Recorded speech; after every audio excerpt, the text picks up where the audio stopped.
Good afternoon, everyone. We're going to get started in just about a minute. There's still a few people coming in, and we're expecting others to be joining us as we move forward. Wow, it got quiet really quickly. Okay. So I guess we will get started. Good afternoon. Thanks, everyone, for joining us here today. I'm Mike Kelly, Superintendent of Radnor Township School District. It's great to see so many parents, community members, and colleagues from Radnor and our neighboring townships and school districts here with us. I know I've seen many colleagues and friends, some from years back. We're expected to have our colleagues from Haverford School District, Wallingford, Swarthmore, Ridley, Westchester, Lower Merion, Tredyffrin, Easttown, Great Valley, Wallingford, Swarthmore, Ben Salem, Ellen J. Roberts, Unionville, Chatsford, Abington, and many, many more. I think that says quite a bit right from the start. We've come together to address issues, concerns, and questions regarding the sleep needs of our students and of our children, particularly our adolescents.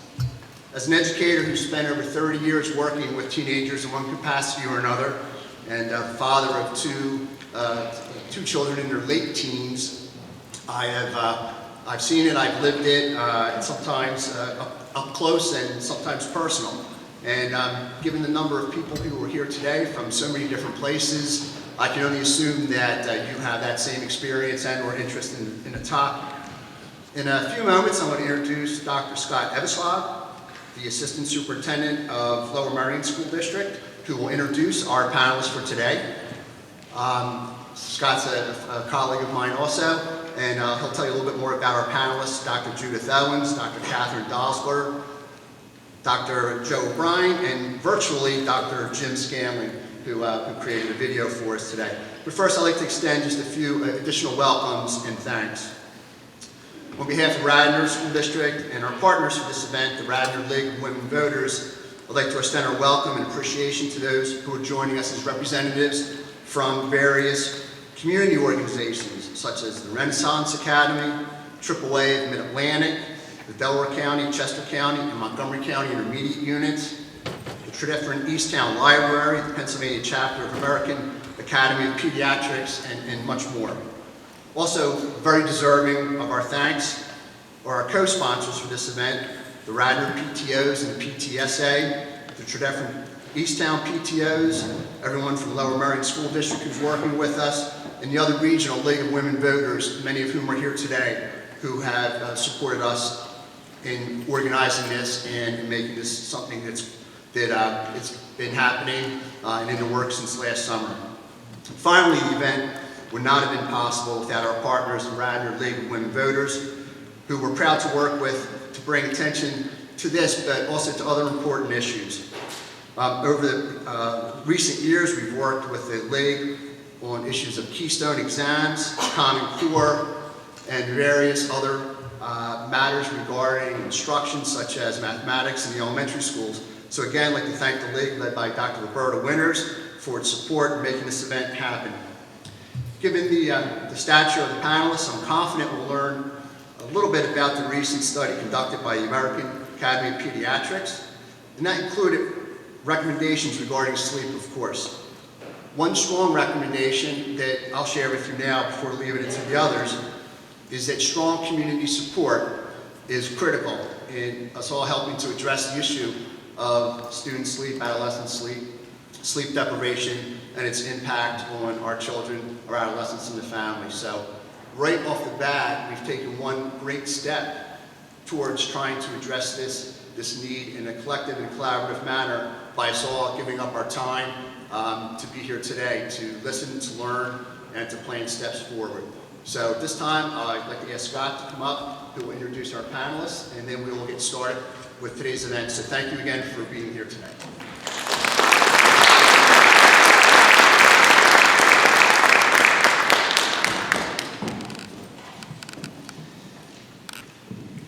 Thank you, Dr. Kelly.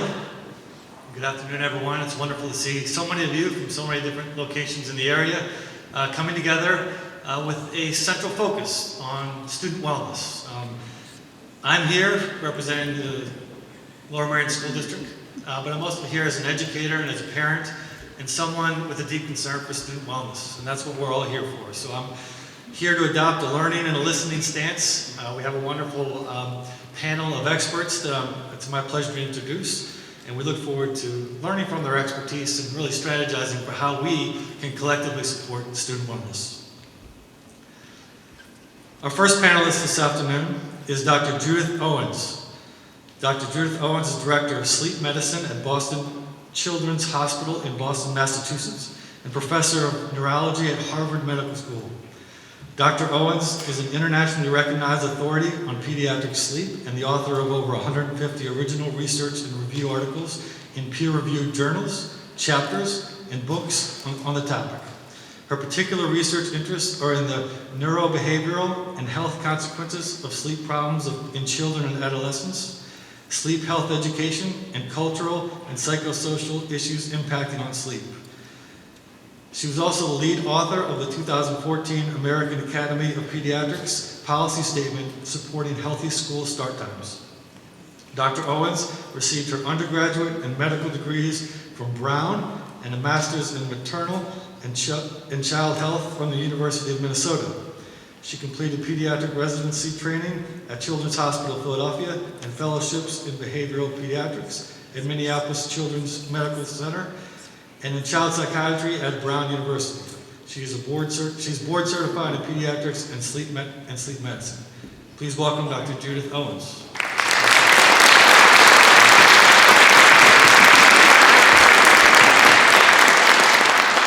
Our next panelist is Dr. Katherine Dahlsgaard.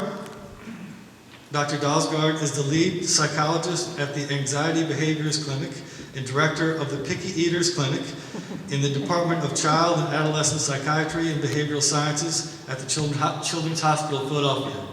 She is board certified in cognitive and behavioral psychology and is a licensed clinical psychologist in Pennsylvania and New York with expertise in cognitive behavioral therapy for children, adolescents, and young adults. A recipient of the National Science Foundation Fellowship Award, Dr. Dahlsgaard is a frequent lecturer and guest speaker and has published widely in scientific journals, books, and mainstream media on the topics of child development, psychopathology, mental health, and human virtue. Please welcome Dr. Katherine Dahlsgaard.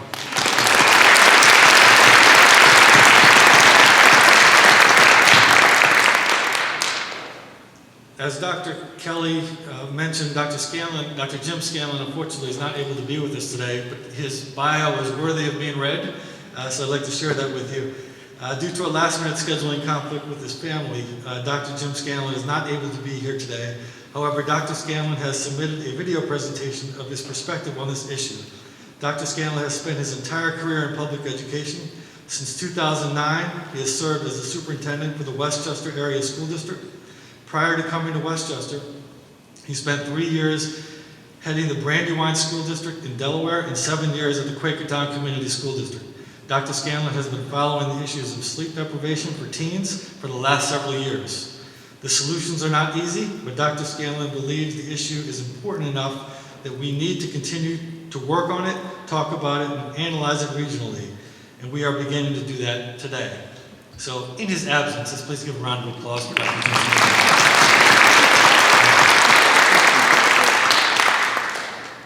And our final panelist this afternoon is Dr. Joe O'Brien. Dr. O'Brien served as superintendent of the Haddonfield School District in New Jersey for 2 years and is now the executive director of the Chester County Intermediate Unit in Downingtown, Pennsylvania. Joe is in his 9th year of service as the executive director and has over 40 total years working in public education.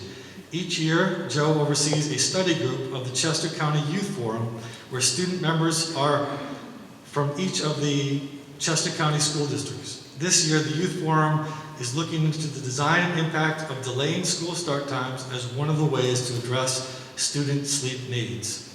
Please welcome Dr. Joe O'Brien.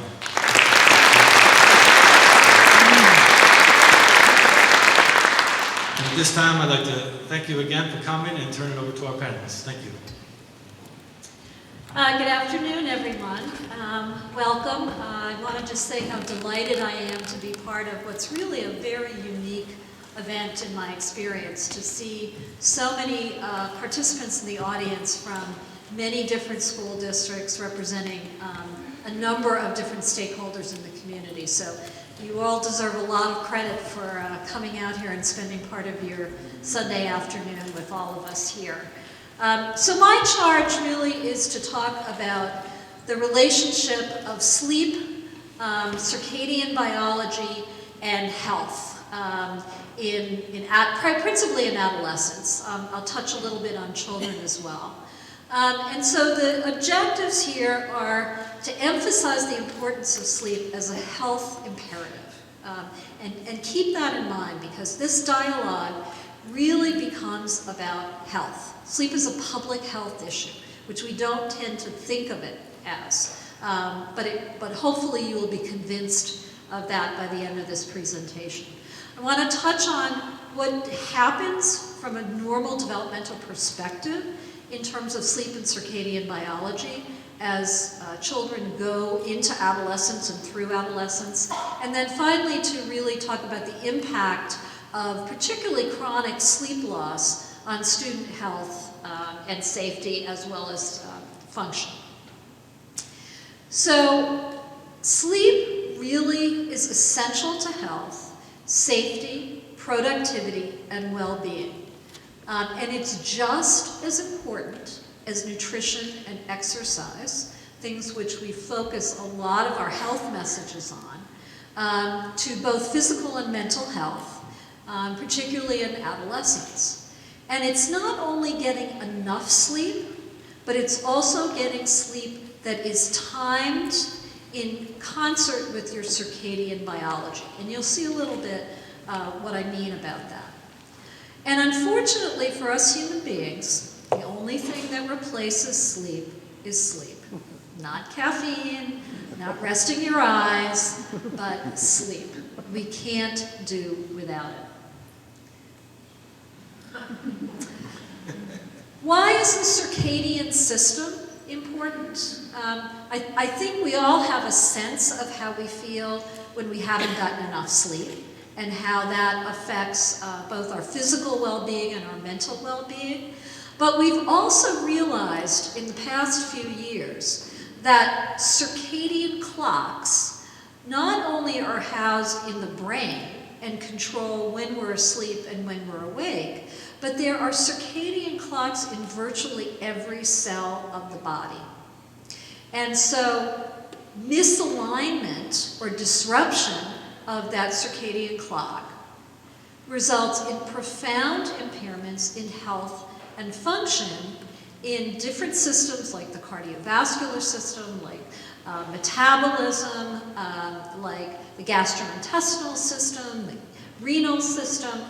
All physiologic systems in the body are affected by the circadian clocks and the disruption of that as a result. So in school-age children, total sleep time is approximately 10 to 12 hours. And these are about the most physiologically alert human beings on Earth. So daytime sleepiness, although there may be some interesting cultural differences, in general, elementary school-age children do not nap. And if they're napping, that's a big red flag that indicates that either the quality or the quantity of the sleep that they're getting is compromised in some way. This is also an age where children may start to declare what we call circadian preference or chronotype. So they're either morning larks or they're night owls. And in general, younger children have a morning preference. So they're much more likely to be morning larks. It's also a time when things like school activities, electronic media, particularly in the evenings and in the bedroom, later bedtimes, sometimes earlier wake-up times, and irregular sleep-wake schedules. So a discrepancy in sleep patterns between weekdays and weeknights tends to start to emerge in elementary school. And parents are oftentimes less aware of sleep problems, and they may be less, may supervise sleep in these age children, particularly as they get older. I just want to touch on something that's a little complex, but I think is important to understand, which is called the two-process model of sleep regulation. So how sleepy or alert we are at any given time of the day is essentially determined by two things. One is what we call the sleep drive, and that has a biological basis. It's probably due to the accumulation of certain chemicals in the brain the longer we are asleep. So the sleep drive builds fairly exponentially across the course of the day and then is dissipated over a night's sleep.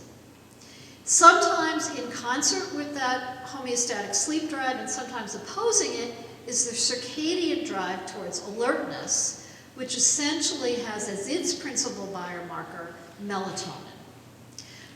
And that is a series of predictable peaks and troughs of relative sleepiness and alertness throughout the course of a 24-hour day. So that we all tend to have a dip around 3 to 5 in the afternoon where we feel relatively more sleepy. And then we have this surge in alertness just before our bodies are ready to fall asleep, which we call the forbidden zone or the second wind phenomenon. So this line on this graph represents the combination of these two forces, the homeostatic drive towards sleep and the circadian drive towards wakefulness. And this is in a typical school-age child. Well, just imagine all of this shifting later by 2 to 3 hours, which is what happens in adolescence. And so that forbidden zone, that surge in alertness, also occurs 2 to 3 hours later. So now instead of occurring at 9 o'clock, it's occurring at 10 or 11 o'clock. In addition, the lowest dip in the 24-hour day of alertness is between 3 and 5 in the morning for most of us. If that's also shifted, that lowest level of alertness becomes more like 5 to 7 in the morning, which is just the time that we're asking many of our adolescents to wake up and be ready and function during the day. So the point here is that all of this has a really important biological basis that is based in the sleep drive and the circadian system. So the perfect storm of adolescent sleep development, which I'll add includes middle and high school students as well. So first of all, there's later bedtime. So all adolescents experience normal changes in circadian rhythms, the body's sleep-wake clock, in association both with age, but principally the onset of puberty.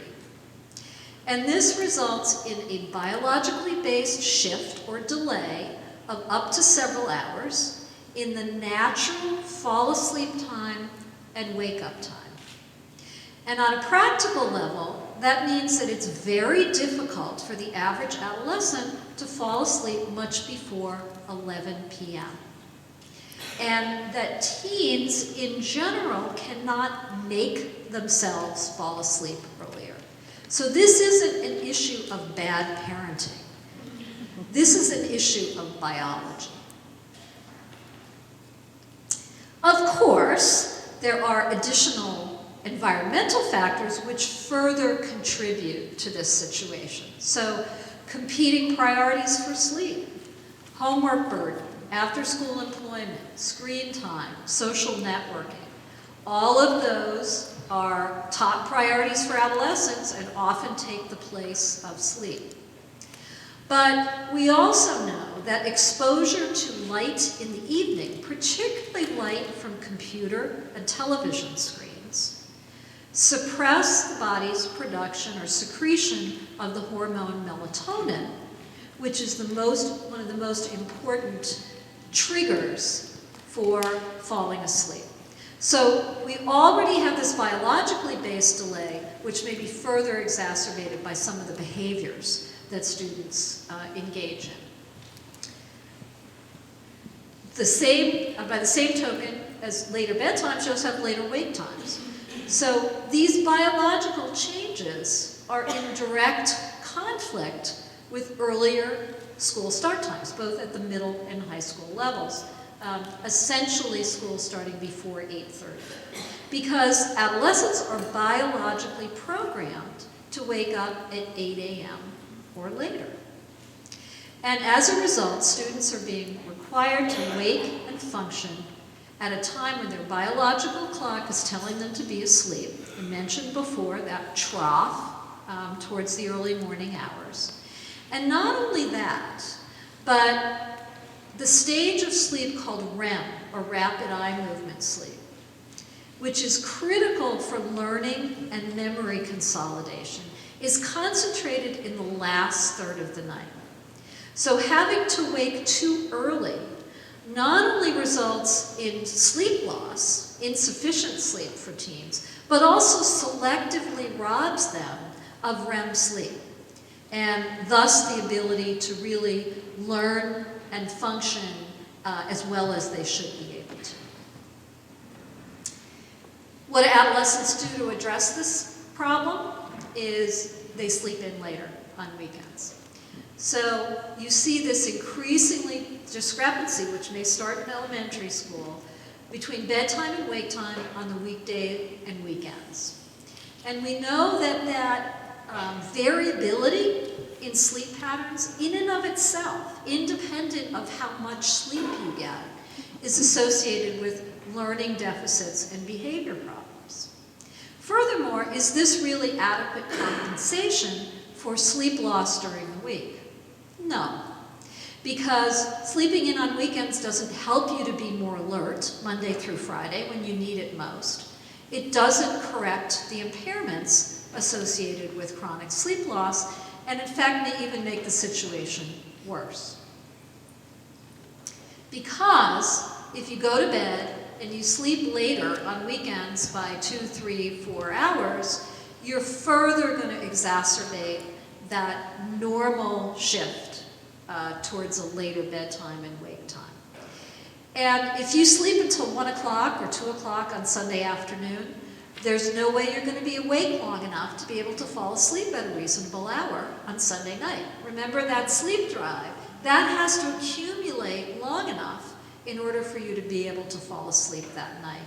And so what this results in is a permanent state of what we call social jet lag.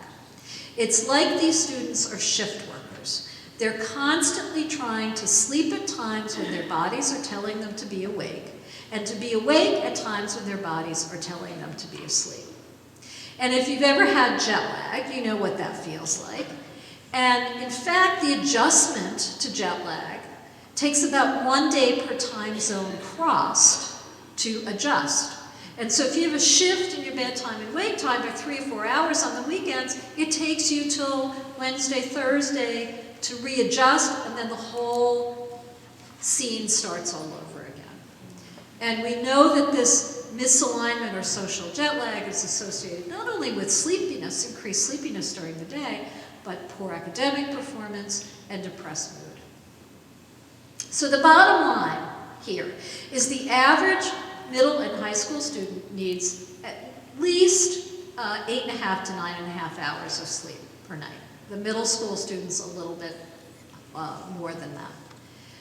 But in fact, in many schools around the country, including one that we've been working with, which happens to be the 10th largest school district in the country, which has over 40,000 high school students, only 6% of 10th graders and 3% of 12th graders were getting 9 or more hours of sleep. And 42% of 10th graders and more than half of 12th graders were getting less than 6 hours of sleep per night. So this is an epidemic of sleep loss in our adolescents around the country. So why do we care about this? Well, multiple studies, for example, have suggested that shorter sleep amounts are associated with an increased risk of being overweight or obese, which we know pediatric obesity is also an epidemic in our country. And that's because the duration and timing of sleep affects how hungry or full we feel at any point. It affects our food intake, so we're more likely to take in more calories, more fat calories, more carbohydrates. It affects eating patterns, so you may skip breakfast, which we know is associated with obesity and eat more at night, which again is associated with being overweight. If you're too tired to exercise, that's going to impact your weight. We also know that sleep duration and timing affects cardiovascular function and metabolism, and increases the risk of type 2 diabetes, which obesity does as well. So there's a synergistic effect here, an additive effect. Furthermore, sleep apnea is more common in children who are obese, and that further compromises cardiovascular, mental health, and learning.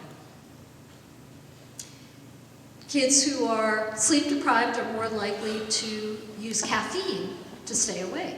We tend to think of caffeine as overall being a benign drug, but there's some evidence to suggest that the earlier you start to consume caffeine, the more likely you are to go on to use illicit drugs and alcohol. And the more caffeine you drink, the higher your risk of alcohol and tobacco use, for example. Caffeine increases the reinforcing effects of nicotine, and caffeine metabolism is increased in smokers. So there's that interrelationship with another poor health habit. And so we've raised this question about whether caffeine can actually function as a gateway drug, and whether caffeine consumption may put students on a path to use other kinds of stimulants in high school or beyond, as well as engaging in other health risk behaviors. Accidental injuries. Drivers between the age of 16 and 25 are involved in more than 50% of the more than 100,000 police-reported fatigue-related traffic crashes each year. So teens and young adults are at the highest risk group for drowsy driving accident. And we know that a substantial percentage of high school students report having driven while drowsy. And some work that we did a number of years ago suggested that the impairments related to sleep loss are equal to or greater than those due to moderate levels of intoxication in terms of alcohol consumption. So as a parent, you would never allow your teen to get behind the wheel knowingly, having consumed 3 to 4 beers, and yet we do that every day when we allow our students to drive themselves back and forth to school. Sleep loss has also been shown to be associated with an increased risk of pedestrian injuries in children, as well as sports-related injuries in high school students. I know that's concern about sports and athletics and the impact of high school start times on student athletes is a really important consideration for many school districts. But if you consider that your student athletes may be more likely to get injured, to have concussions because they're sleep deprived, that's a really dire consequence of this situation. Furthermore, we do know that healthy school start times, and the American Academy of Pediatrics defines that as starting at 8:30 or later, is associated with improvements in healthcare utilization, so fewer visits to the health center, for example, and safety. This is one of the most compelling statistics I have to share with you. That in school district after school district, if you compare schools, high schools that start earlier versus those that start later, you see an increase in car crashes, adolescent car crashes, in the earlier starting school. And furthermore, that those car crashes peak during the morning hours and the mid-afternoon hours when students are driving themselves back and forth to school.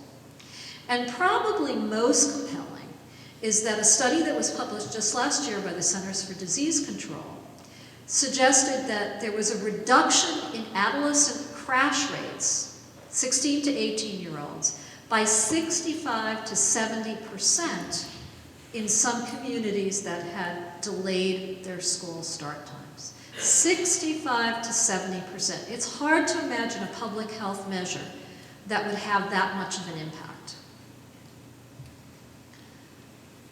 So that is my little sojourn into the health and biology of sleep, setting the stage, I think, for our next presentation. Hello.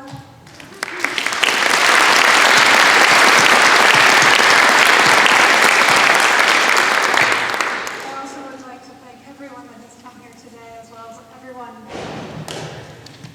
that has been part of the planning for this. This is a unique gathering of all of you. And I'm Dr. Katherine Dahlsgaard. I am the lead psychologist of the Anxieties Clinic at the number one, almost always the number one children's hospital in the country. But not now. But very soon.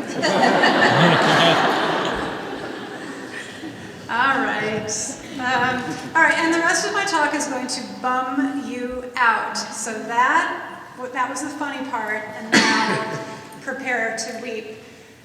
So what do I do all day? What I do all day is I treat with cognitive behavioral therapy children and teens that have anxiety disorders and depressive disorders. I see 4 to 6 patients a day, and I've been doing it for about 10 years. So you can all do the math on how many patients I've seen and the level of my experience, actually boots on the ground, what I am seeing in my office every day. I also write for the Inquirer. Please feel free to send me hate mail. Okay, so I want to start off by giving you a clinical vignette, and I'm going to talk to you about Natalia. And I'm going to reveal a secret that a lot of psychologists know, but not a lot of parents know, so right off the bat. And that secret is as follows. When I see a kid, meaning not a teenager, but a child for an anxiety disorder, a phobia, or OCD, or separation anxiety, panic, that sort of thing, they often come in clean, what we call clean. And that means that they come in with an anxiety disorder only. Now, we have good treatments for anxiety disorders, excellent scientifically based treatments like cognitive behavioral therapy, and we also have safe and effective medications like SSRIs that also work and treat anxiety. So a kid comes in, she's a mess, I treat her with a couple of sessions of CBT, or maybe 8 or maybe 16 sessions. Maybe we do adjunctive medication therapy, and those kids do fine. A funny thing happens by the time that these kids come to see me when they're adolescents. And I've always wondered about this, and then in 2014, I read Dr. Owens' papers, and my career changed. So what happens when kids are teenagers is that when they come to me, they're no longer clean. So they have an anxiety disorder, but layered on top of that, they also have depression. And my thinking was always, well, if you have an anxiety disorder in childhood and it doesn't get treated, you're going to end up being depressed in adolescence.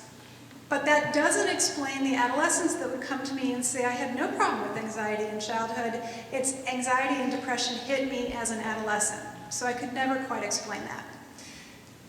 Then Dr. Owens' papers came along, and it was like a bomb went off in child health care. So you may not know this, but she is a big, big, big star. She's like Beyonce.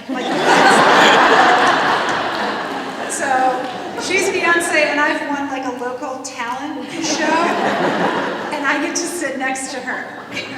All right, so again, let me tell you then about Natalia. Okay, this is an actual patient. So she was a 16-year-old girl, and I should admit, I saw Natalia when she was 9, and she had one of those funny little sleeping things where, how do I know I'm going to fall asleep, and if I have a clock in my room, and I have to have, and all of this sort of rigidity around sleep, which would of course keep her awake and cause her to be more anxious about sleep. Common, and it was very much an anxiety disorder, not a sleep disorder. And I treated her in 8 sessions of CBT. Good job, and so her development that was being derailed by anxiety, we got her right back going, and she could move on in life. I saw her again when she was 16 years old, and she was lovely in any way. She could have been any one of your daughters, any one of your sons, just lovely, a lovely teenager, 2 loving parents, excellent home life, and she was super high achieving. right? So she was on various track teams, she did after-school activities, and she came to me, and you would expect this lovely, high-achieving, beloved teenager to be not in my office, first of all, but she was in fact completely miserable, completely, the level of misery. So it was, hi Natalia, it's nice to, what happened to you? So she presented initially, the initial complaint was exaggerated fears. And so she has exaggerated fears of dying, of messing up, of inadvertently causing harm to someone else. There was a little bit of an OCD flavor to her, but she was terrified. So these were exaggerated fears. I might do something inadvertently that will end up with my mother or my little brother dying. Really, really terrifying anxiety. I can treat that. It soon became apparent from talking to her that she was also quite depressed. So on interview and on depression measures, she was showing up in the severe range. I can treat that. She was experiencing daily suicide ideation.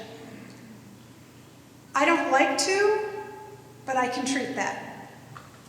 It's not that I don't like to treat it, it's that I don't like it there in the first place.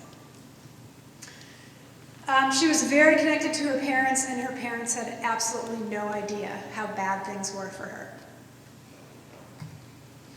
So, the treatment plan was, let's monitor the suicide ideation. She wasn't in immediate danger, there was no need to hospitalize, but this was a kid where I was very worried about her, and I need to just throw the book at you. So we're going to throw every effective treatment that we have, and so we're going to put you on an SSRI, and we're also going to give you a round of CBT, and we're going to treat that anxiety and the depression in therapy and with medication. So it sounds like a good treatment plan. Except because I was familiar with Dr. Owens' work, I now ask routinely every middle school and every high school student I meet the following question as I'm doing treatment planning.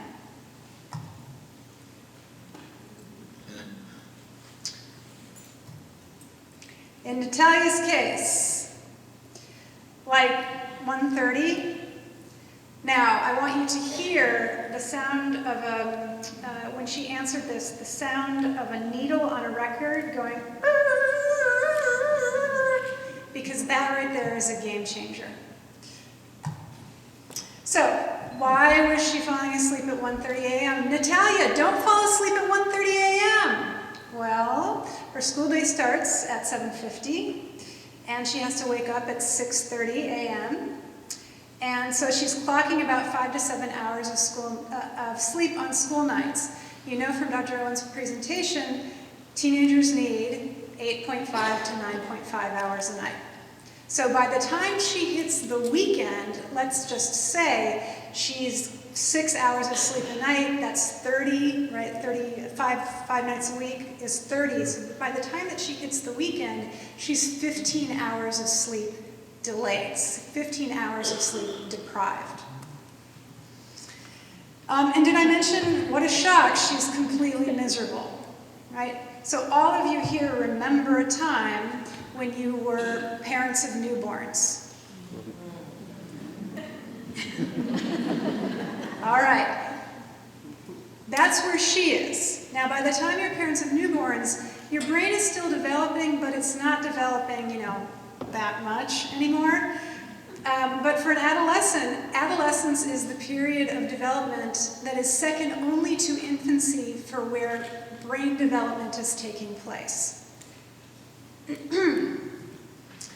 All right, so the new treatment goal became, rah-rah, Dr. Dahlsgaard and Natalia, we're going to regulate your sleep, Natalia. It's going to be awesome because there's not a thing I can do for you until we get your sleep regulated, because you are chronically sleep deprived, and no amount of CBT and no amount of medication is going to take care of that for you while you are that sleep deprived. And again, I'd like you all to remember what it was like when you had a newborn.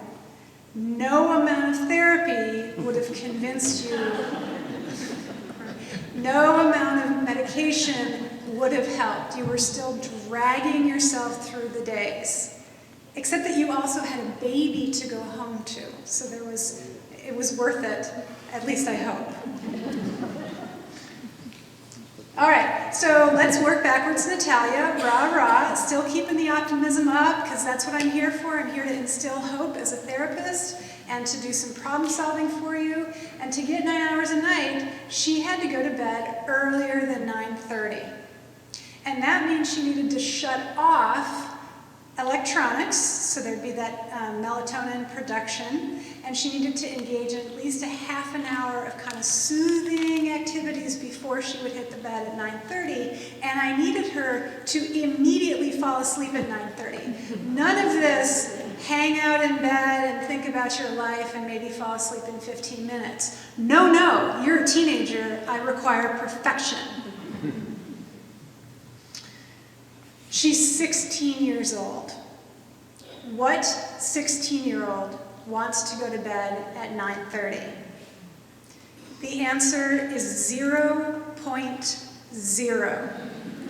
Not only do they not want to go, but I hope Dr. Owens' presentation convinced you they can't. It's very, very difficult for them to do so. They have lives. They deserve lives. So Natalia has after-school sports. We can't take away that because exercise is second to sleep as something that keeps the mental health of adolescents running at an even keel. And then she's involved with her family, and then she's involved in after-school activities that make her life and her mind a more interesting place to live for the rest of her life. And then she comes home and she has dinner with her family because they're nice and close, and then she gets to start her homework. And it starts pretty late. And then, after her homework, wouldn't it be nice if she could spend some time texting and chatting with her friends? The major developmental achievement of adolescence,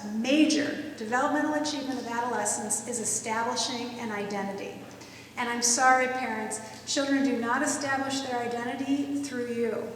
They do it through their peers. So all of this activity with their peers and going through friendships and having a lot of constant contact, you would say almost too much contact with their friends, is actually their job. They're meeting their developmental requirements when they do that. And who are we to take that away from them?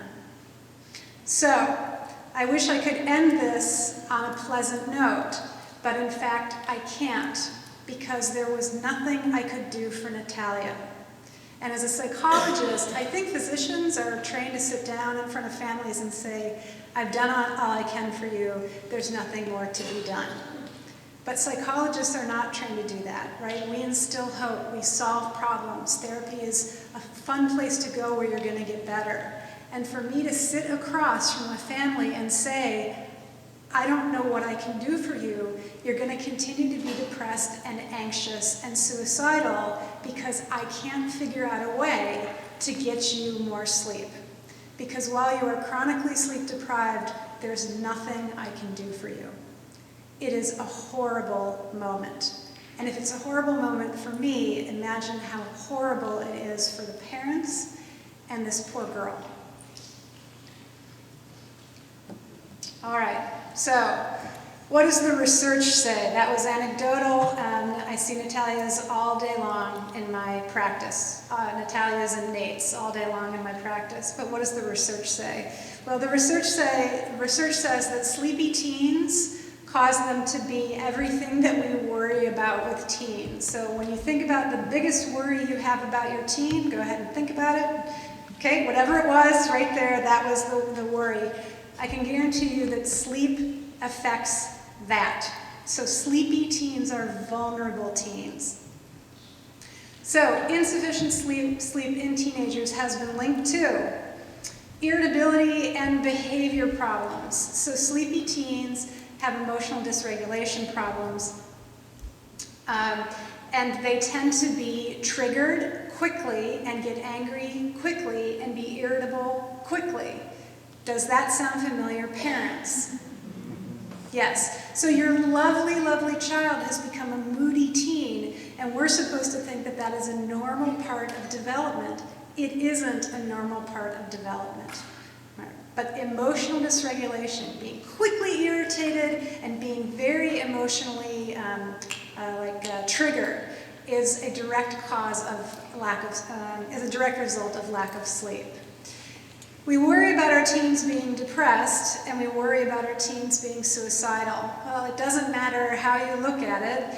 If you deprive a teen of sleep, if you deprive an adult of sleep, they will become depressed. So, initial studies have been correlational, meaning we can't tell if it's the lack of sleep that causes depression or depression that causes the lack of sleep, but there have been a couple of really good prospective studies, Baum et al. In particular in 2014, for those of you that want to look it up, where they've taken teens and deprived them of sleep and not put them in a lab and said you can't sleep all night, which is what's usually done, but actually sent them home and said you can only sleep 6.5 hours a night and the rest of you can sleep 10 hours a night. And what they found after only 5 days, this was an outstanding study because it was prospective. What they found is after only 5 days of 6.5 hours of sleep, which is the norm in our country for our teenagers, the teenagers were reporting that they were more confused, that they were more irritable, that they were more anxious, that they had a lower mood, and that they were more emotionally dysregulated. But it wasn't just the teens, it was also the parents of the teens that were sleeping 6.5 hours a night. So the parents were saying, my kid is suddenly so irritable and unpleasant and hard to get along with and easily triggered and really emotionally dysregulated. All right, so depression and depressed. Now, what is the number one way? Again, I told you this was going to be a bummer, but here we go. What is the number one way that your teenager will die if they die as a teenager? Car accident, right? Cars or coffins, okay. The number 2 cause of death for teenagers in America is suicide. So Dr. Owens covered car crashes, I will cover suicide. For teenagers who earn, this is Louis 2004, in case you want the reference, for teenagers who sleep less than 8 hours a night, they have a 3-fold risk of suicide attempts. Not just ideation, but attempts. Lack of sleep is related to increased suicide ideation. All right, the other thing that we have a problem with, and I think that we often blame teenagers for quote-unquote being teenagers, and I think a lot of that, we've got kids that are chronically sleep deprived. So teenagers that are sleep deprived have been found in study after study after study after study to engage more often than teens who aren't sleep deprived in risk-taking behaviors, like substance use, like smoking, like drinking and driving, like risky sexual behaviors. These are all things that frustrate us as adults. We want to say to them, could you just make better choices? And again, I will harken back. When you were a sleep-deprived parent of a new infant, couldn't you have just made better choices? Couldn't you have just been less depressed? Couldn't you have just been more alert at work? And speaking of alert at work, also, the data is unequivocal with regard to what happens at school. So Dr. Owens did an excellent job of this, and I'll just sort of reiterate that when you can't sleep, when the deprivation of sleep is during the part of sleep early in the morning, when you're supposed to be consolidating memories and that sort of thing, we wonder why our kids are so inefficient with their schoolwork. We wonder why 28% of our teenagers report falling asleep in school every week, and 20% of our teenagers report falling asleep on their homework while they're doing their homework. Right? They have a hard time paying attention, they have a hard time concentrating, they have a hard time retaining things. So they go to school, they're sleep deprived, they sleep through class, teachers don't like that, and then we send them home to do homework. But you know what happens when you're really, really tired and you have to concentrate? It makes you more inefficient. So I swear this was in my talk before I ever met Dr. Owens. But it takes a sleepy student 5 hours to do 3 hours worth of homework. So we set up our teenagers, once again, to go to bed later, because by the time they start their homework, they're sleep deprived, and it's really hard for them to do this efficiently.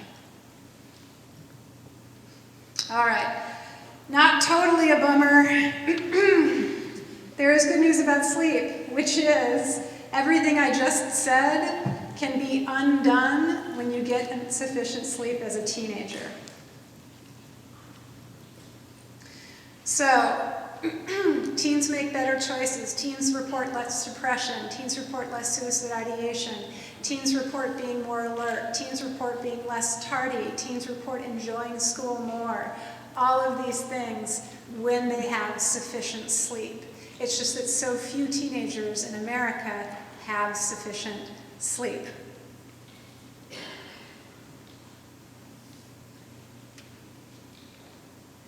I'm going to end there.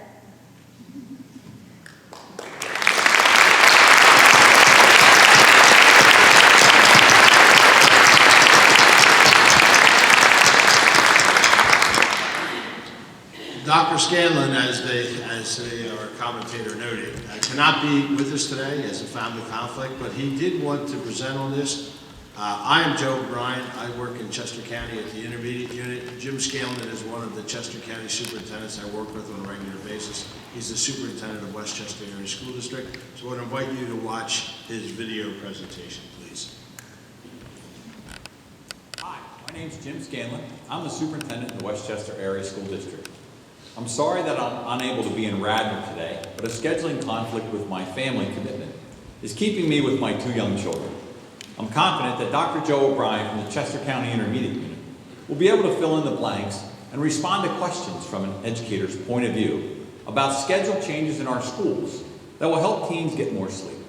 Thanks for filling in today, Joe. There certainly has been an awful lot of research conducted on the need for teens to get more sleep. There are many factors that contribute to this national problem. Dr. Owens is an expert in the medical research and circadian rhythm of our teens as part of that problem in their internal clock. We all know that high school students naturally are night owls, and that's a partial cause for sleep deprivation. Other factors are simply the demands placed on high school students today. For those of you who have teenagers, you know that one of the most important aspects in their lives is their cell phone. Today, teens communicate via texts, they conduct research, they keep calendars, and manage their social life through various social media sites. All of this demand for social attention and the need not to miss out on anything requires a lot of time and cuts into sleep. Our teens are also under great pressure to get into top colleges. Colleges are now looking for more than academics. They want to see students who are involved in activities as well. It's not enough to have straight A's and high SAT scores in order to get to those Ivy League schools. Students must present a litany of clubs, activities, and community service as part of the college application. All of these additional demands take time after school, in evenings and weekends. Coursework for many students involves taking advanced placement and dual enrollment classes so they can earn those college credits before they graduate from high school. This trend has been taking place for decades. We've created a society where we have blurred the lines between high school and college. In fact, the dean of a Pennsylvania college asked me earlier this year, where is the line between college and high school? He wanted to know if I thought that high schools should be teaching college courses. And he asked me, well, if that's happening, what then is the role of the college or the university? It's an interesting question, and not one that's part of this panel today. My point is there are so many demands on a student's schedule and so much homework, community service work, and social work that's now uncommon to hear stories about students staying up till midnight or later to complete assignments, and then we ask them to get up at 6:30 in the morning to be in school for a 7:30 class. This lack of sleep has physical and mental ramifications, and Dr. Dahlsgaard is our expert on the panel to discuss that. So how do we get kids more sleep? How do school systems help with this? The obvious and easiest starting point is the high school day. I believe we should start later, 9 o'clock if we could. Quite frankly, it can all be done. But there are these trade-offs and these extreme expenses. Most districts bring high school students in early, between 7:15 and 7:45. And then their elementary students come in later, between 8:45 and 9:15. This was a 1950s model when high school students needed to be home to help babysit the elementary students. Or they would come home and they'd work around the house. Today we have daycares providing that babysitting because our high school students are all too busy. Some school districts have taken the plunge to flip the elementary student schedule with the high school schedule. That's one way to combat the sleep problem. But now you have elementary students standing out in the street at 6:30 in the morning, waiting for a school bus. I'm not so sure that's good for elementary children. I know I wouldn't want my 7-year-old out the door by 6:30 to catch a bus. He's not even up yet. Seems to me the best possible solution is to start all schools later. Let's say 9 o'clock. So instead of a 7:30 to 2:15 schedule for high school students, we would have a 9 to 3:45 day. We looked at what that might cost us in Westchester, and we would need $36 million additional dollars to schedule enough buses to transport our 11,500 school students. It would be a change in schedules from our current 4 tiers to 1. So instead of being able to use a bus 4 times, we currently have high school, middle school, and then our elementary schools are split into 2 additional runs. We'd only be able to use the bus once, thus tripling the number of buses and drivers we would need to operate daily. That doesn't even include the domino effect of the other 140 private, charter, and parochial schools that we bus to on a daily basis. But let's say we had that money. What about the impact on sports teams that play after school and they practice before it gets dark? A later high school schedule would interfere with that. We've had to look at this as a regional problem, and other school districts need to be part of that discussion. So should we give up? No, I don't think so. I think there are some things we can do. For example, Westchester this year, we are allowing seniors to come to school later if they have a study hall scheduled first period. We're allowing students to complete some work online in blended classes. So if 3 days a week they're in school and 2 days a week they have a first period blended class, they can complete that work later in the day online, and they can use that time to sleep. We've also flipped our teacher staff development time from the afternoons at the high schools to the mornings. Instead of an early dismissal to get time for teacher staff development, we're conducting delayed openings. We've conducted 4 this year already, typically in the middle of the week, so kids get a chance to rest for 2 hours before they start their day. We can address the sports issue at the end of the day by being creative with our high school schedules. We can move to a block schedule of 90-minute periods, or minimally a modified block schedule, where the last period is 90 minutes and the rest of the day are your typical 45 minutes. So schools on a regular schedule would typically end at 2:30, dismissing students for sports teams. With a 90-minute class, students could get at least 30 minutes of assignments and finish that work online and still be dismissed at 2:30 for their practice or for their games. I think we can do anything if we really make it a priority. But there are always trade-offs. Moving starting times for high school students, it needs to be a regional discussion. Recognizing that teens need more sleep is a critical first step of this discussion. There's no better time to make this a priority than right now. We have the technical solutions. We have colleges willing to be part of the dialogue. The mental health of all of our teens, as they become young adults, is at risk. I look forward to future discussions and any takeaways from today's panel.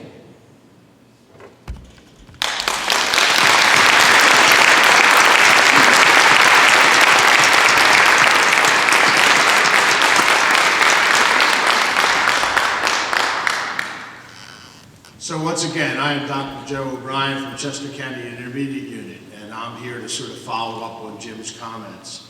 I will reiterate a little bit of what he said, but I'd like to tell you that I've been involved in this since the 1990s. When I was a brand new superintendent in Springfield in Delaware County, I read some of the excellent research that was available at the time and decided that we really should start high school later. And we attempted to do so, but we're undermined, frankly, by a lot of concerns, number one of which was child care arrangements, which when we surveyed parents, they were not really interested in having my idea mess up their delicate child care arrangements that they had set up. And I'm being a father of 3 children, and if my wife were here today, she would echo that thought, that your child care arrangements are fragile items. But it was a shame because we put back on the shelf an idea that I think is the right thing to do. Now, listening to Dr. Owens and Dr. Dahlsgaard research, I mean, I think Jim alluded to the fact that our schedule was built in the 1950s, right after World War II. You know, some would argue it goes back to the early 1900s with the Committee of 10. But it was designed for an agricultural society. It was designed for a time when high school students were needed to work. It's totally wrong for today's time. And then you add to that, hey, when I grew up in the 60s and 70s, we didn't have social media. I didn't have a cell phone. I didn't have those distractions. I have one son and 2 daughters. You know, it was a nightmare to try to get them to give up their phone as they went to bed. But I read an article someplace that said that would be a good thing, so I held the line and put my principal hat on and said, "You're not taking that phone to bed with you." On a few occasions where they sneaked it in unbeknownst to me, I could hear the little buzzes of the phone throughout the night. So you sit there and say, okay, so my daughter's trying to sleep now, but somewhere someone else is not. And they're communicating with my daughter. And back to what Dr. Dahlsgaard said, that peer connection is far more important than irritating dad and that nature. So I've lived this. I am really excited by today's program. When Amy contacted me, or I don't know whether Jim sent me to Amy or Amy contacted me first, but to fill in for Jim, it was an opportunity to revitalize this. We are studying it in Chester County. In fact, I'd like to take a moment to introduce Mr. Matt Daniels. Matt, would you just stand up, please? Matt Daniels is a senior. Are you a senior, Matt? Junior at Unionville Chadford School District High School. And he's part of the Chester County Youth Study Panel, and they've been studying this topic all year. And I think you'd be proud of these young people, Dr. Owens and Dr. Dahlsgaard, because they've kind of come to the same conclusions you have, and they didn't have the research benefits of the number 1 and number 2 hospital in the nation. Decide which. They used it with a little bit of Google and youthful energy. So later, I think Matt's going to have an opportunity to ask some questions, and we're going to acknowledge his work there. But thank you, Matt, for joining us.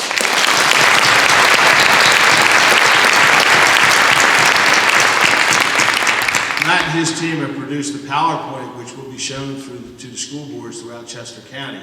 There's some limited copies of that are available today for anyone who's the head of an organization, or if you leave an email or something with you, we'll be sure to send it to you. But they found the same thing that you just heard. And look, these wonderful doctors here are experts on it. I'm just going to say that everything they said was exactly what we found.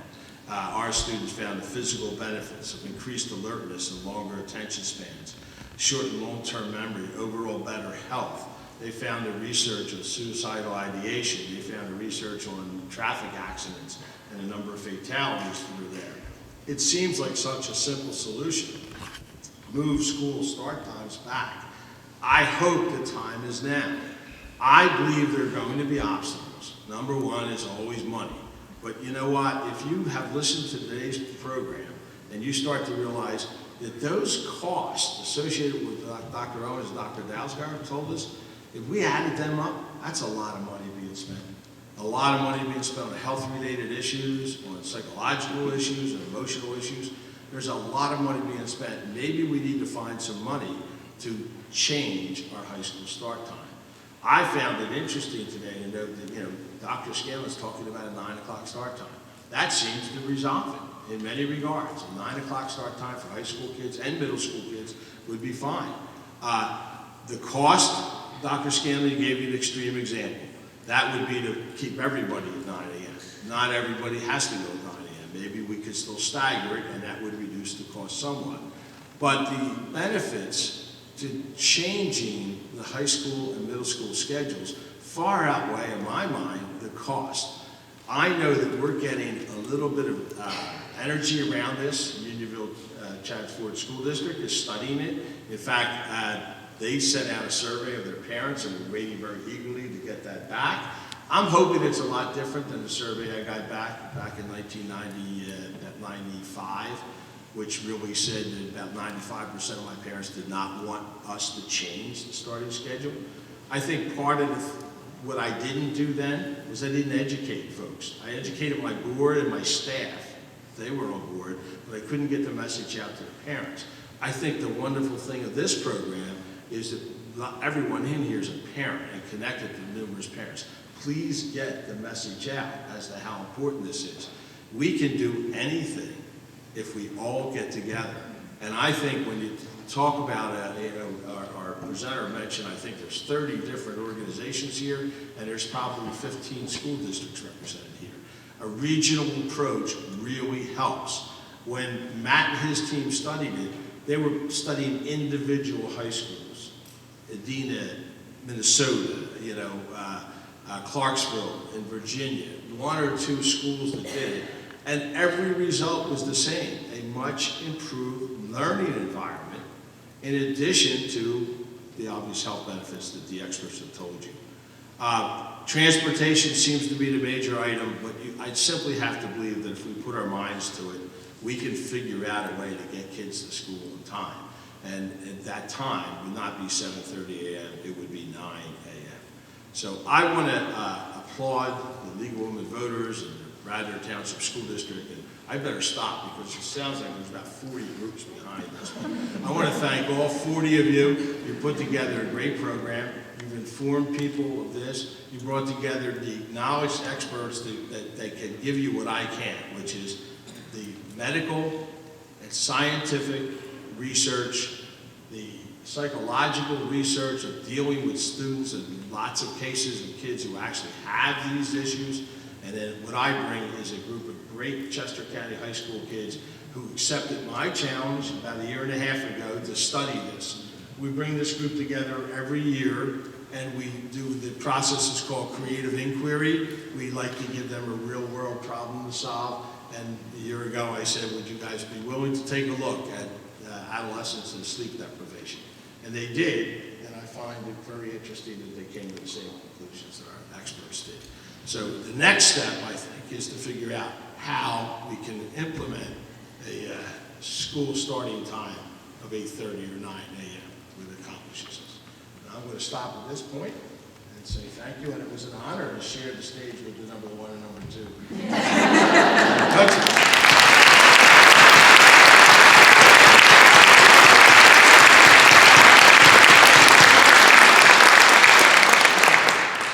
So my job is to kind of circle back and kind of talk about some ways that we can address this problem. And I'm very much appreciative of your remarks and Dr. Scanlon's remarks.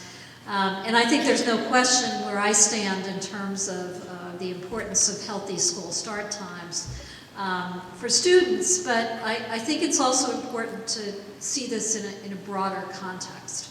So, my approach to this is to say that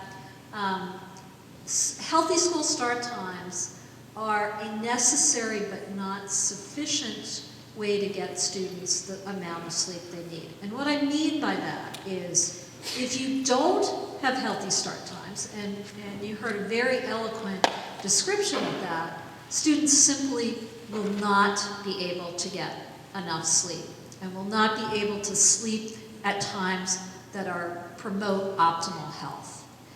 However, there are other components to this in terms of what parents and schools and students can do. And so that's what I'd like to focus on with this sort of idea that you can lead a teenager to bed, but you can't necessarily make them sleep, right?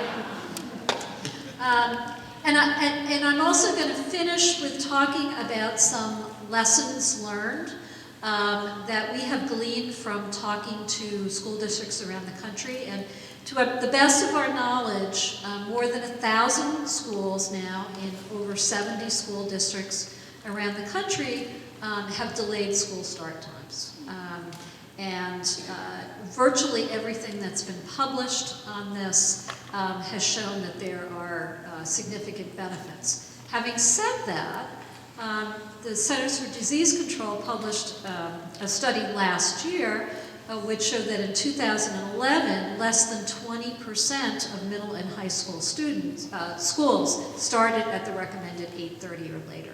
So we have a long way to go, but I'd like to think we're at a tipping point now where it will be the norm for students to go to school and function at a time when they can get the sleep that they need. So what can schools do? certainly emphasizing sleep as a health priority and doing exactly what you're doing here and what we're also going to be doing tomorrow is educating all school personnel, and that includes everybody from school administrators to faculty to coaches, can be very important allies, but also can present significant challenges to implementing healthy sleep for students. We need to include sleep as part of the health curriculum in biology classes. We spend a lot of time teaching kids about nutrition and exercise and using seatbelts and wearing sunscreen, but we don't teach them anything about sleep. And it's one of the 3 pillars of health that we tend to completely ignore. We also need to include the issue of drowsy driving in our driving education classes so that it becomes clear to students and their parents that the levels of impairment associated with drowsy driving are just like being drunk. And thinking about eliminating caffeinated beverages in vending machines, for example. Schools can also help students manage their schedules so they have time for sufficient sleep. Consider the issue of homework burden, which has been touched on, very important. Buffering early start times by setting limits on evening activities at school as well as early morning and late evening athletic practices. And then of course this issue of setting healthy school start times for elementary, middle, and high school students. For parents, knowing what the signs of insufficient sleep in children and adolescents are. And you've heard a very detailed description of how students present in clinical situations, the kinds of mental health issues that they have as a result of insufficient sleep. Providing a sleep-friendly home environment, which includes, as much as possible as you can with adolescents, setting and enforcing appropriate sleep schedules, setting limits on after-school activities and jobs. Again, easier said than done, but these are all also important components. Being a good sleep role model yourself as a parent, making sleep a priority in the home, limiting caffeine use, and really focusing in on this issue of drowsy driving.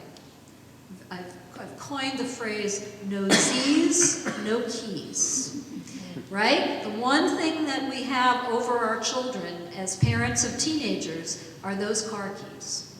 And that's, one way that parents can really set the tone for making sleep a priority.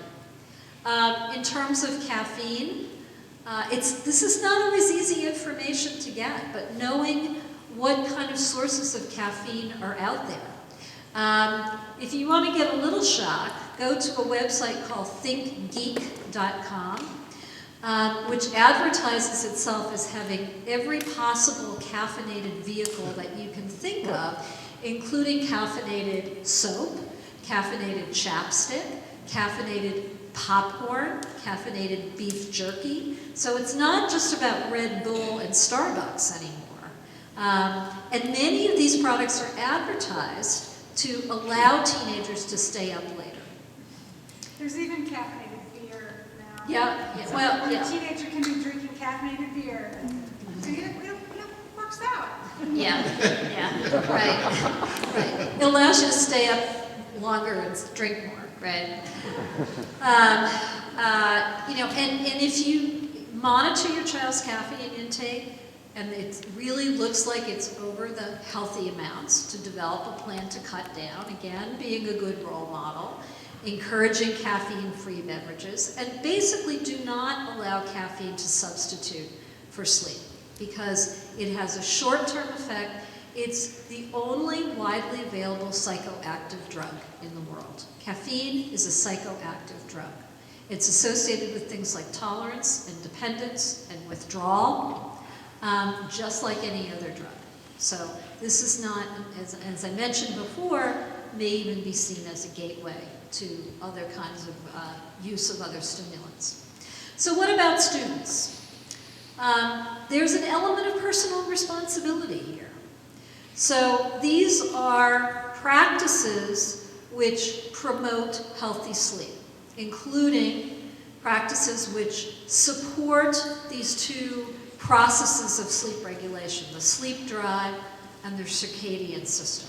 So having a consistent sleep-wake schedule as much as possible. Usually we recommend no more than an hour difference between school day and weekend bedtimes and wake times. Keeping a regular schedule of daily activities, avoiding bright light in the bedroom at bedtime and certainly during the night. And by the same token, increasing light exposure in the morning to suppress your body's production of melatonin. You know, a lot of teenagers sleep in cave-like atmospheres, and the last thing they want you to do is open the shades in the morning. Oh, no, don't do that. Well, that at least helps them wake up a little bit more efficiently.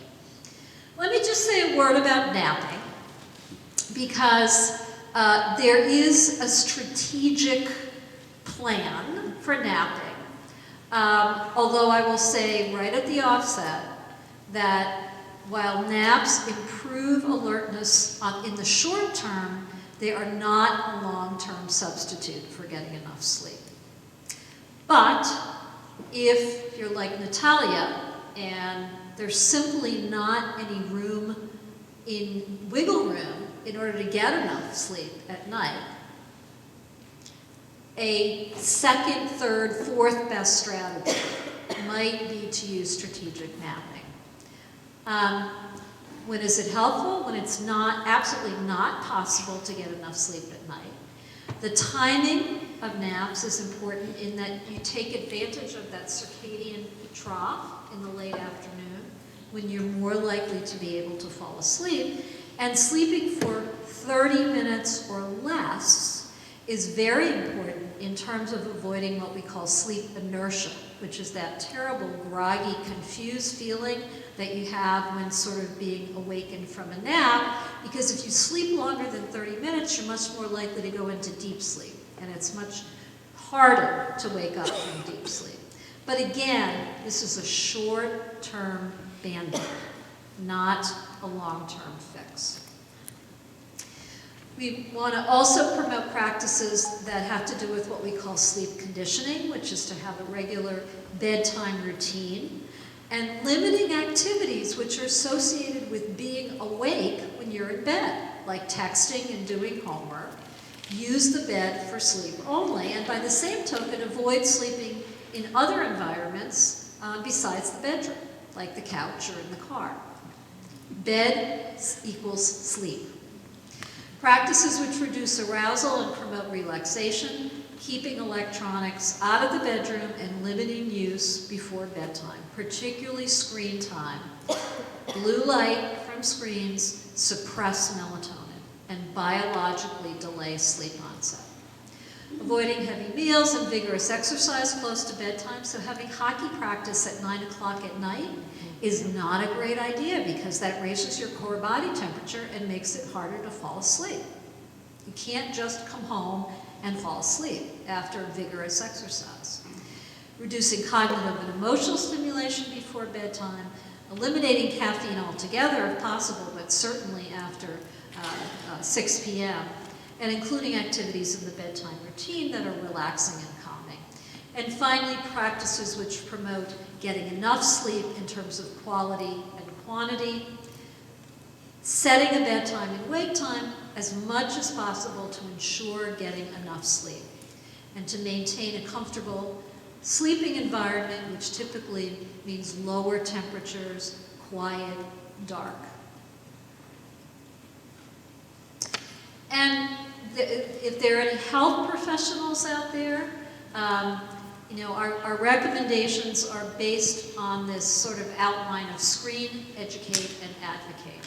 So screening for sleep issues, as you heard earlier, very important. To ask about sleep patterns, how much sleep teens are getting, are they sleepy during the day, asking about drowsy driving and caffeine use as part of your normal questions during well child care. Educating caregivers patients, families about the warning signs and potential impact of insufficient sleep, discouraging nighttime use of electronic media, and advocating for healthy school start times and restricted caffeine availability, particularly to younger adolescents. So in terms of what we can do to kind of have a common dialogue here, and that's really what this presentation this afternoon is all about, is starting a conversation. You've heard some of the barriers to change. Transportation costs, significant, curtail time for athletic practices and interference with scheduling of games, impingement on after-school employment, challenges in providing childcare, the need to adjust family schedules. Dr. Scanlon alluded to this safety issue, which we call civil twilight, which means that younger children shouldn't be waiting for the bus in the dark this morning. For some families, the need to make alternative transportation arrangement. But the point here, well, there's 2 points here. One is that every community, every school district that has really seriously contemplated changing school start times, changing the status quo, has faced all of these challenges, has had all of these barriers to change raised as reasons for not changing the status quo. And yet, when we talk to school districts around the country who have successfully done that, all of them said, well, you know what? The anticipation was often far worse than what actually materialized. And things adjust. Change is hard for communities, very difficult, and I do not in any way minimize that. I understand that there are multiple interlocking pieces here that are all related, but at the end of the day, this is possible. This is extremely beneficial to students. And in fact, I would venture to say, to do nothing is to do harm. Think about that. So, lessons learned. The support and leadership of a district superintendent is absolutely critical, as is the involvement of the school board and other school leaders, including the cooperation and involvement of middle and elementary school principals, teachers, and parents who may be affected by these kinds of changes. Student engagement, extremely important. They are the ones who are living this every day, and it's extremely vital for them to be involved in this process. I will share with you that we recently had the experience when I was at Children's National Medical Center in Washington, serving as consultants to Fairfax County, Virginia, to implement healthy school start times. Fairfax County is the 9th largest school district in the country. There are 183,000 students, 27 high schools, and it took them 15 years to pull the trigger for the school committee, the school board, to finally vote to implement change in school start times. And my point is that if a behemoth of a school system like Fairfax County can find a way to do this, I think it's hard to argue that other school systems, if they have the will to do this, simply cannot. It's a matter of making choices, as you've heard, and there are certainly trade-offs, and again, I don't in any way minimize those.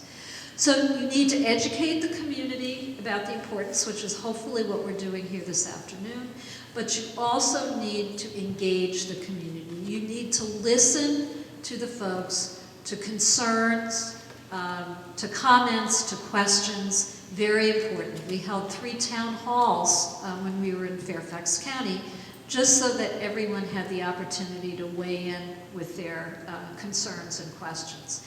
And by the same token, it's critical to allow adequate time for families to become informed and make plans prior to implementation. So in Fairfax County, the school board voted in October of 2014 to implement school start time change in the fall of 2015, which gave the community almost a year to adjust. We know that each community faces somewhat different and unique challenges, but you don't have to reinvent the wheel. There are these lessons that have been learned from other successful communities. Back to the analogy of you can drag a teenager to bed, but can you make them sleep? Not every single student will benefit equally, but our goal with anything in terms of our educational system is to provide the greatest good for the greatest number of students. And I think the evidence is unequivocal that the benefits associated with healthy school start times are such that it's really hard to argue against it. I mentioned that the anticipation is often worse than the reality. There was one school system that we talked to who was very concerned about teacher retention. And was concerned if they changed their school start time that they would have a mass exodus of teachers. Well, as it turned out, one teacher left in this community, and this for reasons that were totally unrelated to the school start time change. So oftentimes what we think is going to happen doesn't materialize, and if problems occur, which they're going to, that those challenges reduce over time. Traffic patterns change.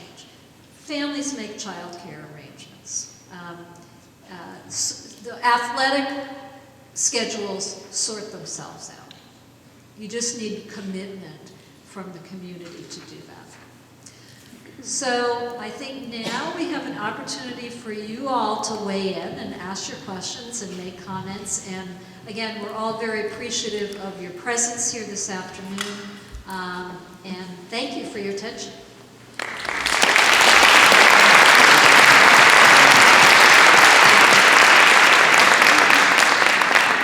I would also, on behalf of the League of Women Voters, thank you for attending today, and also would like to state that the opinions stated by our panelists and those who have come before us are educational, but may not, and sometimes opinionated, and are not necessarily representative of the sponsoring organizations who have brought you here today.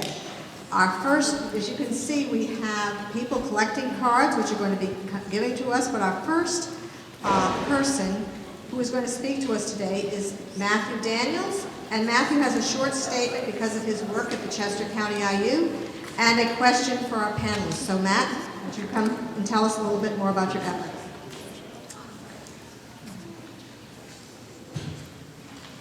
Hello everyone, my name is Matthew Daniels and I'm a junior at Unionville High School. I'd like to thank you all for coming out because obviously, as they said, community support is very important. Having this concept kind of reach fruition. So I'd like to kind of just give some background on what Unionville and also the Chester County intermediate units been doing to kind of progress in this topic. So in my sophomore year, I had a teacher who kind of, it was an AP psychology class, and they kind of were talking to us about, REM cycles and circadian sleep. And the first thing they asked was kind of like, why are you guys tired, and what could be done in a school day to improve, improve student wellness, and what would make you guys feel better about going to school? And what we found is that one, obviously the school start time, students were tired, and then we found the reasoning to be, as the panelists stated, it was a biological reason. After kind of finding all these things, we went to our school board and I presented to them, and from there I presented to the Chester County Board of Education with a classmate of mine, and that's where Dr. O'Brien came up to me and asked me to join the student forum. With them and working in conjunction with them, we started to again research all the benefits of it, and we're kind of in a three-step process now. So first, as I said, we looked into the benefits. Now we are looking into kind of again the issues behind it, because obviously, whenever this has been done, the communities had large fears in regards to the logistical aspect of that. So that's what we're doing now, and hopefully by May, the student forum will have a proposed plan for a delayed school start time for all of the Chester County schools. So that's kind of what we're doing. But now I do have a question for the panel. And I was wondering if, obviously there's the 8:30 ideal start time, but with all the schools that have done it in the past, has there been a time found that's been the ideal balance between like meeting the logistical issues behind it, and then also obviously still achieving the goal of increased sleep time that's beneficial for students? That's a great question. So we don't know the absolute optimal time, but the 8:30 or later start time was identified because of this issue of the biologically determined sleep patterns of most adolescents. So if kids need 8.5 to 9.5 hours of sleep, they can't fall asleep much before 11, then and taking into account differences in commuting time and transportation mode, I think it's safe to say that earlier than 8:30 really makes it very difficult for kids to get enough sleep. However, having said that, I was actually involved in 2 studies that were conducted in independent schools that shifted their start times, one by 25 minutes and one by 30 minutes. And we saw across the board highly significant improvements in everything from self-reported sleepiness to depression symptoms to tardiness to absences to visits to the health center with just a half an hour difference. So some change is better than none. What the minimum amount of change is, I think depends on where you start. And again, when you think about this issue of getting enough REM sleep, rapid eye movement sleep, the earlier start time not only compromises your ability to get enough sleep, but it compromises your ability to get the kind of sleep you need for maximal learning, attention, memory, things like that, cognitive function. Thank you. Since we have many questions here, can I ask our panelists to probably be as brief as possible? First of all, one is, and whichever one would like to answer this, how do you feel about the use of melatonin as a supplement to aid sleep? That's come through for a couple of people. I'm really against that. Me too. I think that's, it's an artificial means of changing biology. I do use melatonin in some of my patients who have insomnia, but that's not your average teenager. And we also don't really know what the long-term effects of chronic melatonin is. So I think it's a very, very bad message to give to families. Yes, we find that melatonin is essentially treating poor sleep hygiene. So if the kids have better, and grown-ups as well, better sleep hygiene of the sort that Dr. Owens talked about, that does what melatonin does. So melatonin is not needed. Okay, thank you. There's also a question about the screens that students use for their homework and so forth. Do all screens emit the blue light that's detrimental to sleep? No, so there are blue light blockers. So there's blue light blocking glasses, which you can wear. You look like Bono. But there's also an app called F-Lux, which actually gradually turns down the amount of blue light emitted from a computer screen. But when you think about it, it's not just the light, it's the stimulation of what's coming from the computer, and that's engaging cognitively and sometimes emotionally. So it's biology, yes, but it's also engagement. Yes, so what I find is my teenagers firmly believe that they can do homework up until the last minute and then fall asleep, right?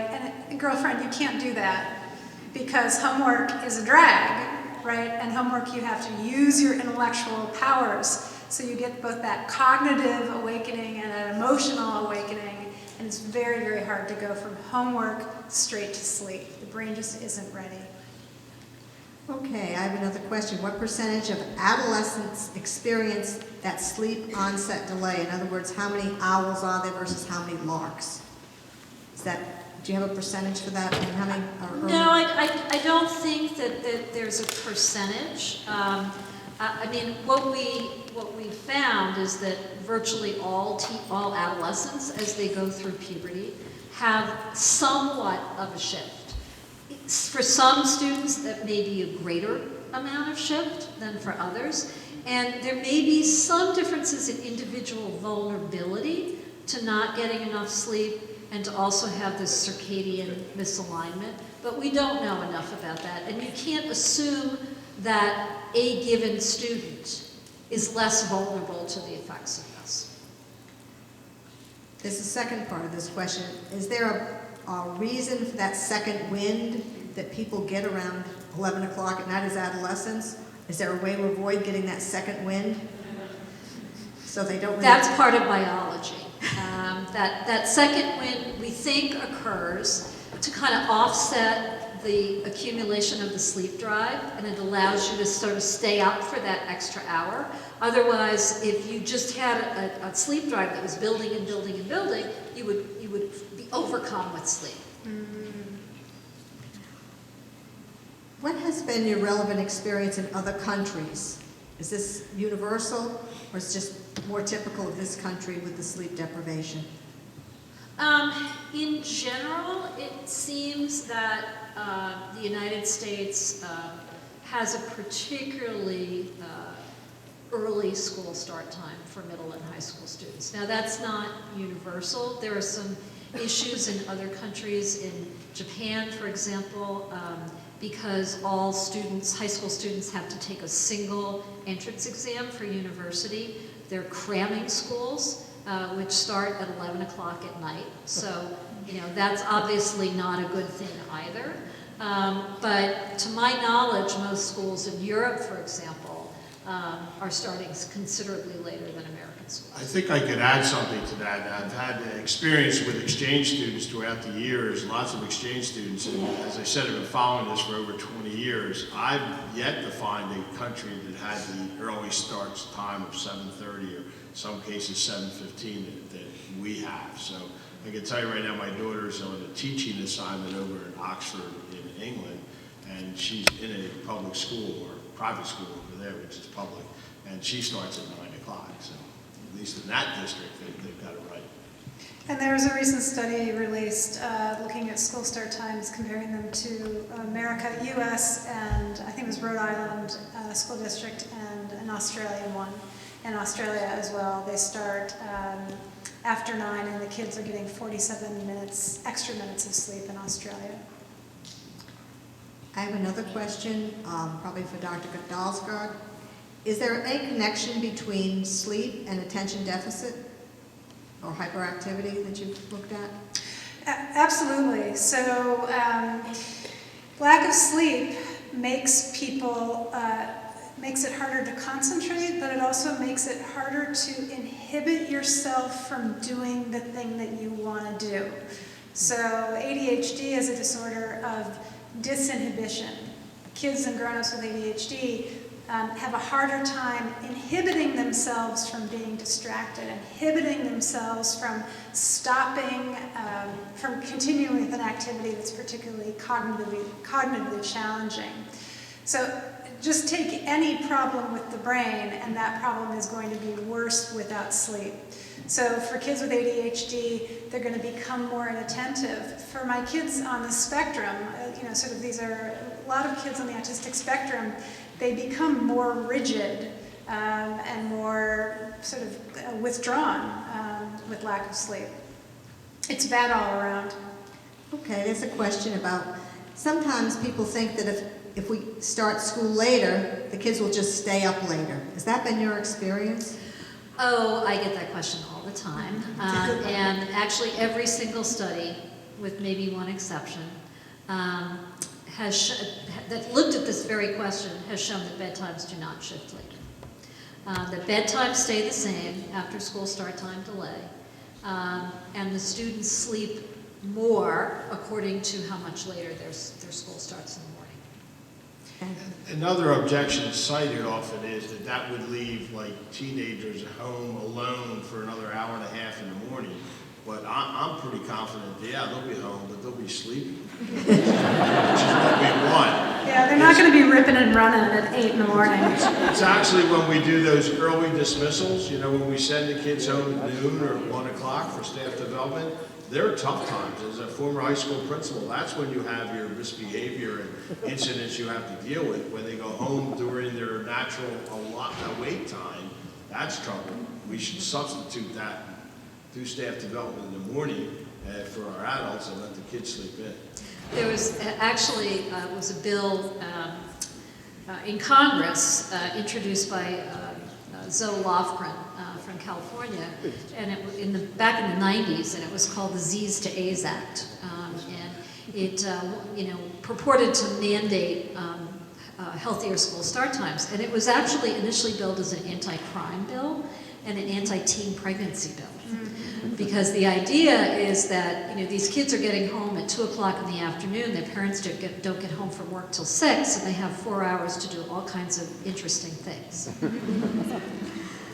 One of the questions relates to the Virginia School District that had later start times. Sometimes institutes a before school start time athletic practice and so forth. Does that affect the kids just as much as the school? Yeah, I mean, obviously, if you substitute something else that requires students to be at school earlier, you're really not going to help the problem. And we work very, very closely with the athletic department there. And I have to say they were extremely cooperative, very helpful. We really felt that we were working together. And they found all kinds of ways to sort of expedite students getting on the bus, going to practice. For some communities, lighting fields, is a cost, but that can be a potential answer. So if you have the cooperation and the engagement of the athletic department, you can do this. Is there any relationship between school start times and the achievement of lower performing students? Yes.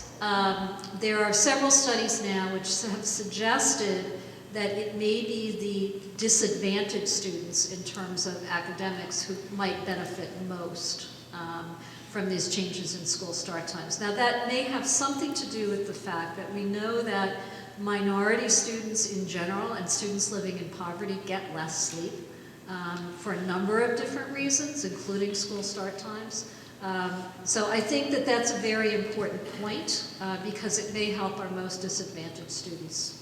And don't forget that the good work that Matt and his fellow students did, that was primary, that was one of the things they studied. They came up with individual school districts that cited that, the improvement in student alertness, etc. They even found an interesting one from Ball State that said the teachers also are sleep deprived because they're getting up early. 43% of high school teachers sleep 6 hours or less. Now we're not at that critical adolescent years, but it's also an impact on teachers.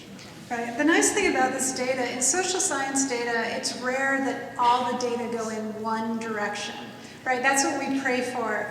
The data all go in the same direction, and it's the exception rather than the rule. And sleep and late school start times, all the data go in the same direction. So in answer to the question about disadvantaged students, Edina, Minnesota was the first school to knock back their school start times. And that was in 1996. And Edina, I'm from Minnesota, so I can say this. Edina is a rich, really, really rich, homogenous community. And after the switch, you said that 91% of your parents, when you put out that, when you did the survey, 91% of parents said, no way, I don't like that. In Edina, within 1 year of making the switch, 92% of the parents of Edina said, yes, we like this switch, we would recommend it for other parents.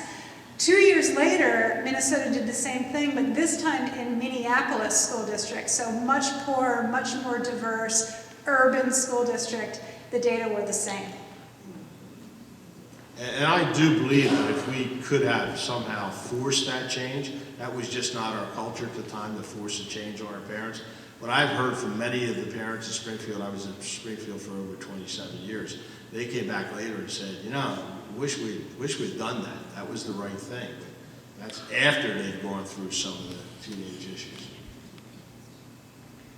Thank you.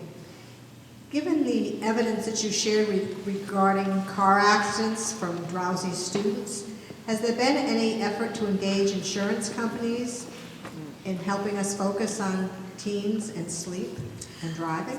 You know, I think that's an excellent question.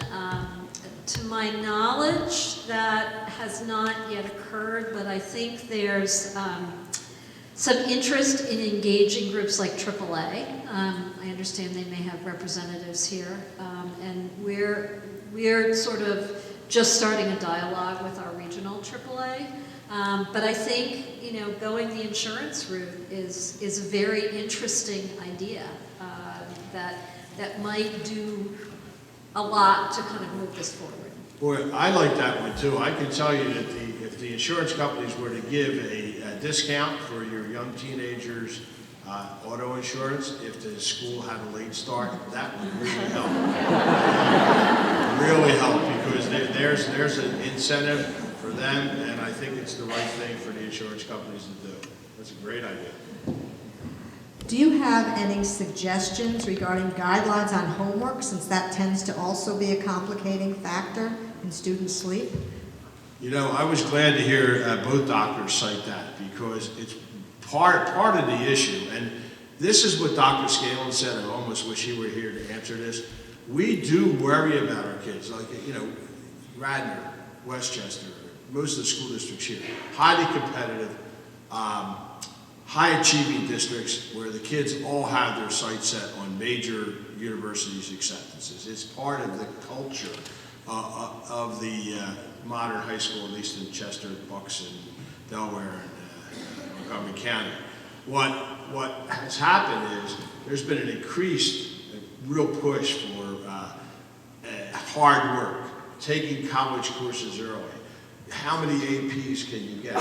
You know, I have two daughters in college now. One's a senior and one's a sophomore.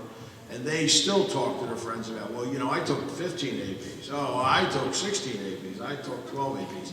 And they just push themselves. And they're encouraged sometimes, I believe, by adults who think that's going to be the ticket to Harvard, Yale, Princeton, etc.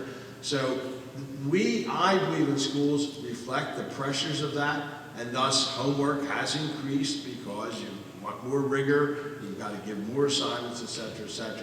When I was a high school principal, I used to have homework nights where certain subjects could give homework only on certain nights in an attempt to balance it. Most schools still have a remnant of that because they balance, or should be balancing, the days that tests are scheduled.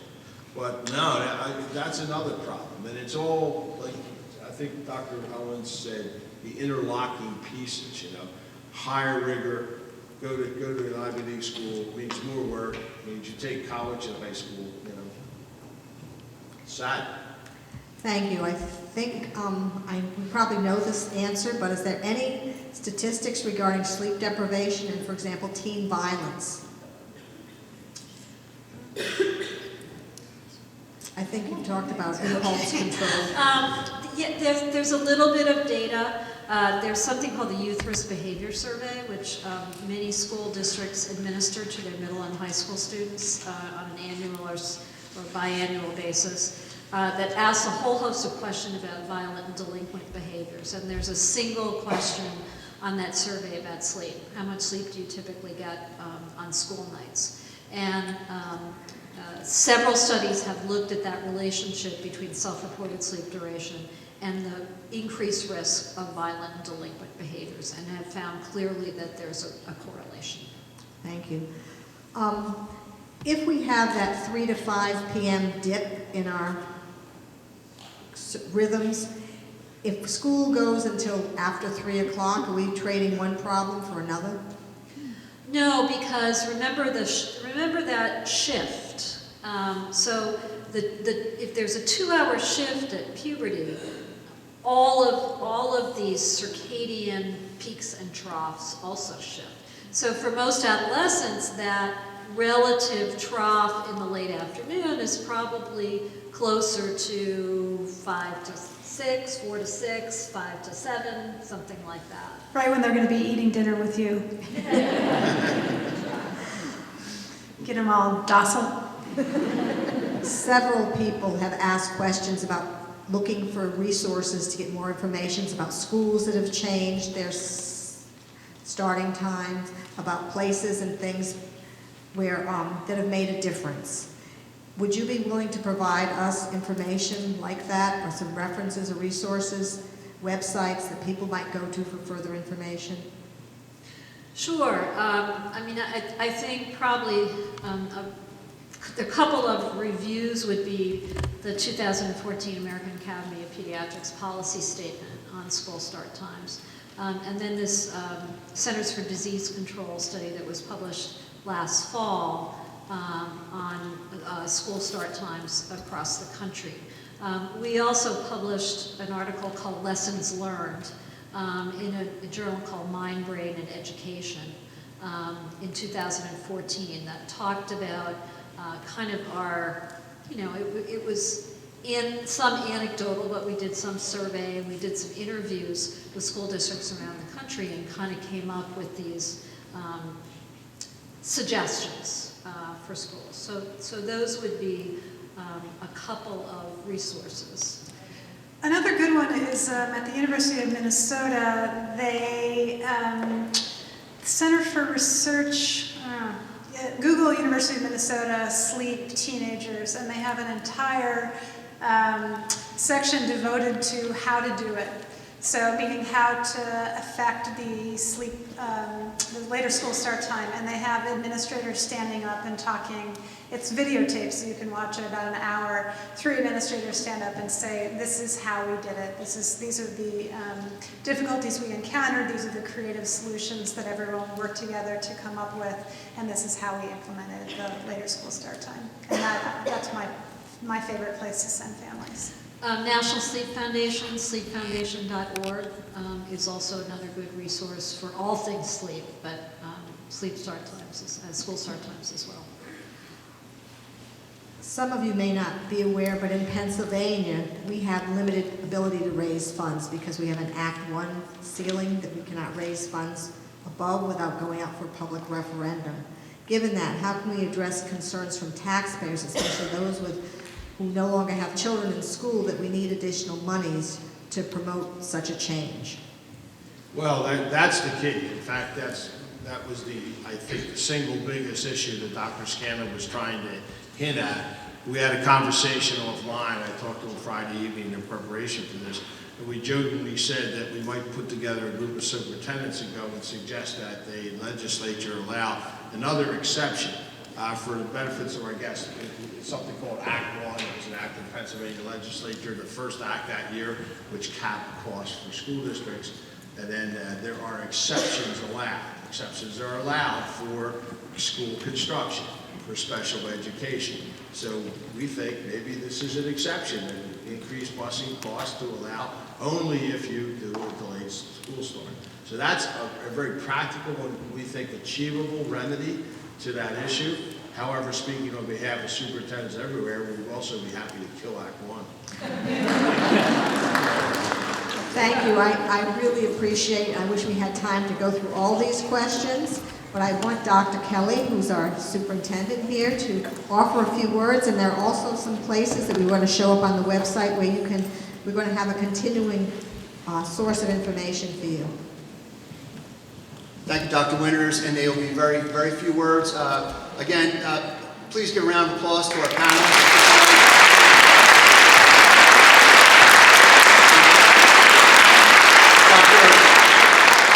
Earlier in the presentation, Dr. O'Brien mentioned an Amy, and I failed to give recognition to not one, but 2 Amy's who were also instrumental in today. One is Amy Goldman, the current board member, but been working with PTOs and has been working to help us get this together for a number of months. And the other Amy is another former colleague of mine from Lower Merion, Amy Noor, who is involved in the PTOs there, and they really helped push us and get us.